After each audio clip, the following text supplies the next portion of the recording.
ఒకప్పుడు సమాచారం పంచుకోవడానికి లేఖలు రాసుకునేవాళ్ళం. కాలక్రమేణా టెక్నాలజీ పెరిగే కొద్దీ లేఖలు కాస్త కనుమరుగయ్యాయి. లేఖల స్థానంలో ప్రస్తుతం అంతా ఈమెయిల్ ద్వారానే సమాచారం పంచుకుంటున్నాం. ప్రస్తుతం పోస్ట్ మెయిల్కు పని లేకుండా పోయింది. క్షణాల్లో ప్రపంచంలోని మారుమూల ఏ ప్రాంతానికైనా సమాచారం పంపించుకోవచ్చు ఈమెయిల్ ద్వారా. అయితే ఈమెయిల్ విషయానికి వస్తే మనం ప్రధానంగా గూగుల్కు చెందిన జీమెయిల్పై ఎక్కువ ఆధారపడుతూ ఉంటాం. సెక్యూరిటీ పరంగా ఇతరితర చూసిన ప్రపంచంలోని దాదాపు మెజారిటీ ప్రజలు జీమెయిల్పై ఆధారపడుతూ ఉంటారు. ప్రస్తుతం జీమెయిల్కు పోటీగా ఎక్స్మెయిల్ రాబోతోంది. ఎలాన్ మస్క్ ఇదే విషయాన్ని స్పష్టం చేశారు. త్వరలోనే ఎక్స్మెయిల్ అందుబాటులోకి రాబోతోంది. మిగిలిన మెయిల్స్ అన్ని కూడా బలాదూరంటూ సంకేతాలు ఇచ్చాడు. మరి ఎక్స్మెయిల్కు విషయానికి వస్తే జీమెయిల్ పని ఫినిషా?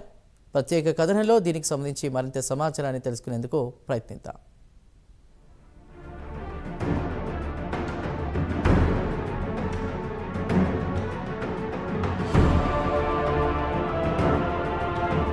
ప్రస్తుతం యావత్ ప్రపంచమంతా ఈమెయిల్ ద్వారానే రాయబారాలు జరుగుతున్నాయి. మన జీవితంలో ఈమెయిల్ ఒక భాగమైపోయింది. ప్రస్తుతం మెజార్టీ ప్రజలు గూగుల్కు చెందిన జీమెయిల్పై ఆధారపడుతుంటారు. ఇక మార్కెట్లో అత్యధికంగా యూజర్లు వినియోగించేది జీమెయిల్, తర్వాత యాహూ, అవుట్లుక్ లాంటి అతిపెద్ద కంపెనీలు మార్కెట్లో ఉన్నాయి. వాటి సరసన ఎలాన్ మస్క్ కూడా ఎక్స్మెయిల్ తీసుకురానున్నట్టు ప్రకటించారు. అయితే ఓ ఎక్స్ వినియోగదారుడు ఎక్స్మెయిల్ పేరిట ఓ మెయిల్ ఆప్షన్ తీసుకొస్తే ప్రతి ఒక్కరికి సౌకర్యవంతంగా ఉంటుందని సలహా ఇచ్చారు. దీనికి మస్క్ అనుకూలంగా స్పందించారు. తన ఆలోచన కూడా అదేనని, త్వరలోనే ఎక్స్మెయిల్ ప్రారంభిస్తారని యూజర్కు సమాధానమిచ్చారు. కాగా ఈ ఏడాది ఫిబ్రవరిలో కూడా ఓ యూజర్ ఇదే అంశాన్ని ప్రస్తావించారు. ఎక్స్మెయిల్ ఎప్పుడు తెస్తారని మస్క్ను ప్రశ్నించారు. దానికి మస్క్ త్వరలోనే వస్తుందని తన ఎక్స్ ద్వారా సమాధానమిచ్చారు.